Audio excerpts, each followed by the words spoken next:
ஏன்ட்ட சரசம் பண்றக்கே ஓட்டாப்பே உங்களை பெற்றுறாங்களா? ஏன்டா அப்படி பட்டத்திலே வந்து பஞ்சு பண்றீங்க? ஏன்டா? சின்னவரே வணக்கம் சின்னவரே, நான் தான் முருட்டுப்பி முத்துவேல் பேசுறேன் சின்னவரே. சின்னவரே உங்களை பத்தி வெளியில எல்லாம் பேசிக்கிறாங்க சின்னவரே. உங்களுக்கு பிராமண தோசை இருந்ததாகவும் அதை போக்குறதுக்காக 3 ஜீயர்களை உங்களை வீட்டுக்கு வர வச்சு அந்த 3 ஜீயர்களுக்கு நீங்க பாத பூஜை செஞ்சதாகவும் வெளியில பேசிக்கிறாங்க சின்னவரே. அதெல்லாம் உண்மைங்களா சின்னவரே? சின்னவரே சனாதானத்தை ஒழிப்புன்னு சொல்லி இந்தியாவையே அலற விட்டு நீங்க உங்க வீட்டுக்குள்ள 3 ஜீயர்களுடைய காலை கழுவிருக்கீங்கன்னு நினைக்கும் போது மனசு ரொம்ப கஷ்டமா இருக்கு சின்னவரே, ரொம்ப கஷ்டமா இருக்கு சின்னவரே. எடப்பாடி பழனிசாமி சசிகலாவுடைய காலில் விழுந்ததுக்கு பாதம் தாங்கி பழனிசாமின்னு பேசுனீங்க. நீங்க வேணா அதை மறந்துருக்கலாம். நீங்க பேசக்கூடிய ஒவ்வொரு பேச்சையும் இந்த முரட்டுப்பி முத்துவேல் நெஞ்சில பச்சை குத்துன மாதிரி பதிவு பண்ணி வச்சிருக்கேன் சின்னவரே, பதிவு பண்ணி வச்சிருக்கேன். சசிகலா காலில் விழுந்ததுக்கே பாதம் தாங்கி பழனிசாமின்னு சொன்னாரே உங்க உதயநிதி, உங்க சின்னவரே இன்னைக்கு 3 ஜீயர்களுடைய காலை கழுவி இருக்காரு. பாதம் கழுவி உதயநிதி அப்படின்னு சொல்லலாமான்னு வெளியில கழுவி கழுவி ஊத்துறாங்க சின்னவரே. முடியல சின்னவரே, ரொம்ப கஷ்டமா இருக்கு சின்னவரே.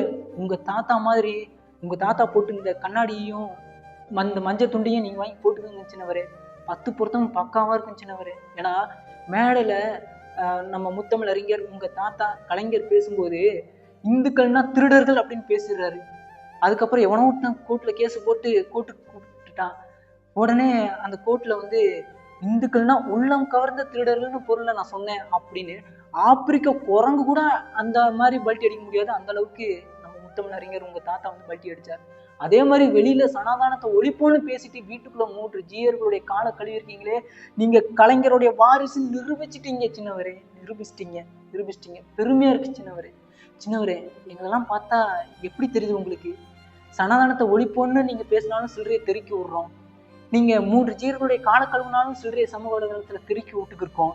கடைசியில எங்களையே நீங்க சில்லறன்னு நினைப்பீங்க நான் நினைச்சு கூட பார்க்கல சின்னவரே.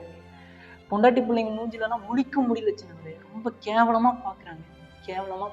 எங்களுடைய வழியும் உங்களுக்கு எப்படி சின்னவரே தெரியும்?